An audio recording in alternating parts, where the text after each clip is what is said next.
there in social mediaville. This is your rogue renegade reverend pastor Slade, and I have a lifetime of Christian experience and world experience that you're not going to really care about, and you're going to scoff and try to debunk and say, who's this guy who sounds like Eeyore from Winnie the Pooh on steroids?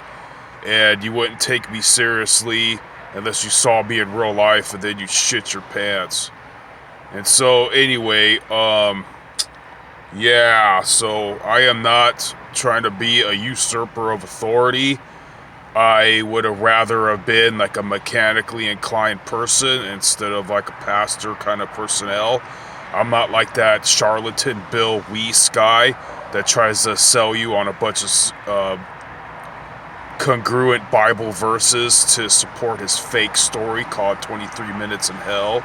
If you ever want to scare yourself with any kind of non-fiction macabre, look up a guy named Ronald Reagan, a guy named Howard Storm, and their trips to hell and back experiences from near death and whatever. And I know what you're thinking about the parable of Lazarus and the rich man, but anyway, here we go. If you don't know Christian jargonese, you probably won't know what I'm talking about. Again, I have a lifetime of crazy from the wrong side of the tracks kind of tales to tell you, even though people are like, oh man, you sound like an Orange County surfer. You don't know the struggle. Let me tell you something, kids.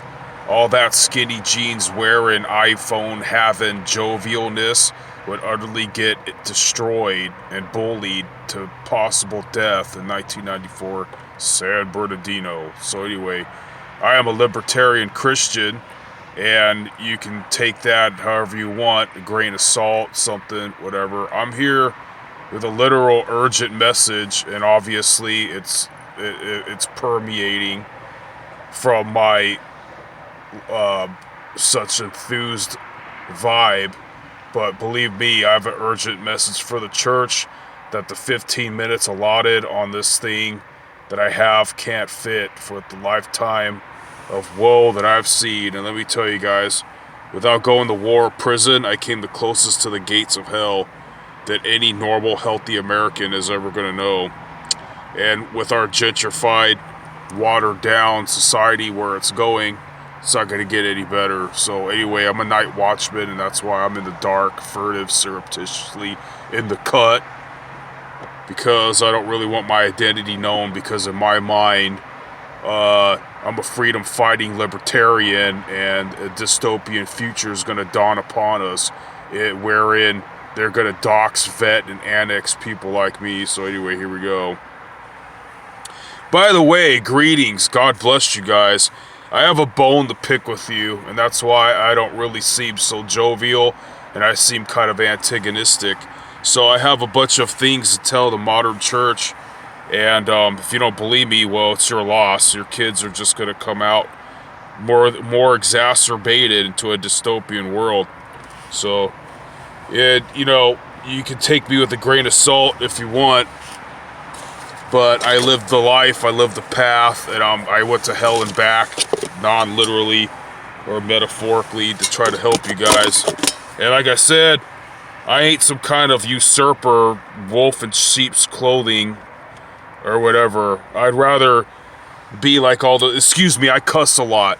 I'd rather be like those people who talk out their ass, who are more quality taxpayers than me, that step out of line and they start like acting like they're some kind of preacher kind of thing. That was my calling, guys. I turned it down, and I'm paying the price. So anyway, here we go. You guys, there is a plight that's going unnoticed and uncared for that the most church people can't empathize with, and it's going to leave a big demographic out of the family of God, and it's all our faults. So follow me here, and you might need a dictionary. We live in what's called a gynocentric, hypergamous, militant feminist, misandric, materialistic Western world. And if you ever look at the plight of red pill philosophy, please do so. Look up MGTOW date, MGTOW cartoon date, MGTOW, which stands for men going their own way. MGTOW, red pill date. It should be a cartoon. It'll explain my plight. So, gynocentric hypergamy. You know, we live in a day and age where a bunch of thirsty males are groveling for these women that on the scale to 1 to 10 in looks, they're really a 6 and they think that they're 20. They're a 20. And they have like 5,000 friends on social media with all these guys just groveling, feeding their worldly ego.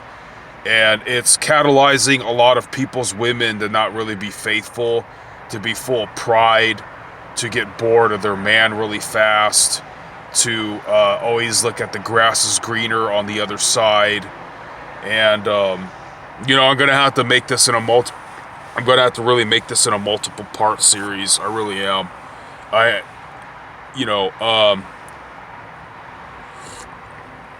I guess this is a tangent. I have to really slow down and let my Asperger's ridden self just talk in tangents. The prettiest girl that I ever dated, or suckered into a date, I guess. You know, she's ignoring me on her phone, and I'm just like, hey, what's up? And she's like, oh, some dude wants to take her to a castle in Scotland, turn into a hotel. And I laugh, ha ha ha. Well, I can't compete with that. Nice knowing you. She laughs, and she goes, you know what? You're right, this is still 1995, and I didn't know any better. I think you're a really nice, sweet guy, and you could have had me right now, you know, with very simple means, but she knows there's this, you know, a bunch of, flagrant little simps. Simps means sissy pimps, like pretty boys, metrosexuals, people driving their daddy's car and probably living rent-free so they can save all their check for superfluous things in their youth. Or whatnot, you know, or someone that only looked toward, hey, hard work is hard work, but let me tell you, the more you invest in your brain, the more you might be physically emaciated because you didn't do what some people would label cool things, but that's a big-ass tangent. So you get where I'm going at. So what I'm going at is, let me give you another story. The woman I just got done dating in my life, right? This is very common among men. This woman, in her former relationship, in her former marriage, she had everything going for her. Again, you guys, please follow this series. I'm trying to advocate to the elders of the church the modern plights and plagues and spiritual pandemics of this age as an old millennial that you guys aren't woke to, dog. I'm telling you guys right now, man, that the church has potlucks and games and fun things and can't wait to get their Sunday ritual over to go take the family to Chuck E. Cheese, while the devil has principalities and legions governing this day and age, plaguing our young men, driving many to suicide and exacerbating everything you guys are afraid of. The supposed everything that's going to pop off in the book of Revelations when the Antichrist comes out of nowhere killing Christians and Jews and putting you on a guillotine for not taking a mark of the beast. I'm telling you right now, if you guys don't start praying against these things, your children are going to encounter all of that a lot sooner than necessary. So back to this story. This chick that I just got done dating, in her former marriage, she had everything you could think of. Think of any materialistic gift. A jacuzzi, a Harley, a muscle car, a home, a RV. They had it all. But she's a social butterfly. She can't help it. She is mandated the right, which every guy nowadays, you know, taught by, I don't know, the Oprahs and the talk shows and the feminists, you know, that these women have a right. You need to respect that. Oh, that guy Chad, that guy Tyrone, that guy Javi, that guy Jake, he's just a friend. How dare you get mad at me? How dare you be a jealous, loving husband? and tell me that I can't talk to other males. When you don't trust me, like, you're on timeout. That's kind of what women have been doing, and so anyway, she, like a lot of other women, has a bunch of other feminist, earthly, worldly, sinful, secular friends driving into her mind how oppressive and how domineering her hardworking man is. And, she needs to be, when he's at work or whatever, he should trust her. She has every right to go to the club, go to the bar, shake her ass. You get the point. So let's wait till her last kid is about 15 or 16 years old. Can take care of itself, wipe its own butt, feed itself, can take its merry own self to high school, doesn't need a ride, doesn't need much logistics. So let's wait till the last kid's about that age, and before the big bang divorce. And while I'm going to call him Mr. X, because he was the husband of my ex-girlfriend.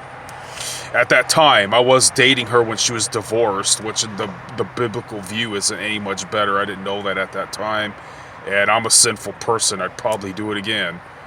But, she, I love that stupid idiot. So anyway, she waits till the last kid is almost out of high school, divorces this guy, gets a shitload of alimony, and, let me tell you, while Mr. X and his likeness galore all over the world, all over the Western world, they're slaving away, putting in all those hours at work, getting an inflamed prostate, whatever gets them through the day, drinking a bunch of coffee, 3 Monster Energy, or 3 Red Bulls, caffeine drinks, who knows if they're smoking packs of cigarettes, whatever gets them through the day. While all that's going on, their soon-to-be cougar hitting the clubs for thirsty cubs is, if you don't know Christianese or red pill philosophy jargon, you won't know what I'm talking about. Rewind it, pause it, take a picture, write it down, whatever.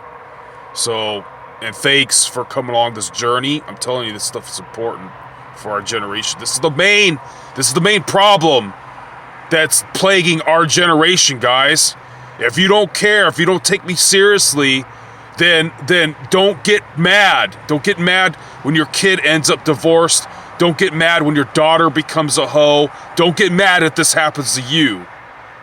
God could do anything, but we have to fight the spiritual principalities of the air with our prayers. Instead, we're eager about going to Chuck E. Cheese after our Sunday ritual, going home and scratching our crotch watching football.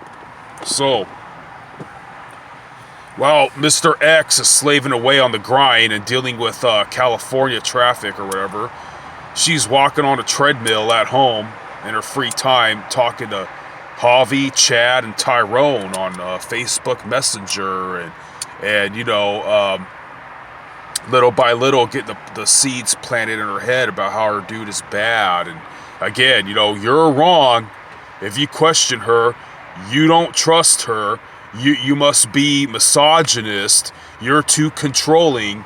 So says all her militant feminist friends that beckon her like demons to go shake her ass at the club when she, oh, the kids are grown. Why not? And this lady looked good for her age, So anyway, boom, alimony, boom, divorce, boom, this guy has an alcohol problem, boom, he gets a DUI, boom, he loses his business, boom, he starts cursing the skies, boom, he loses his life. It's happening to a lot of people, guys, but we don't care, We're more worried